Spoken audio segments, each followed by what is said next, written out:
больше снега. Ну что ж, поскольку снега у нас нет, мы его сейчас наведем. Александр Владимирович, вам слово. Дед Мороз профессионал.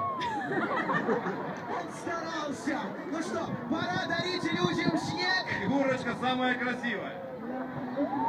Вова и снег. Приготовились. На счет 3. Ну 1. что, первые мячи пошли, пусть снег идет. С Новым годом, с наступающим! Пусть будет чудо на Донецкой земле! Пусть ваши заветные желания обязательно исполнятся! Пусть в Донецк придет мир, покой! Ну что, ловим снег, друзья.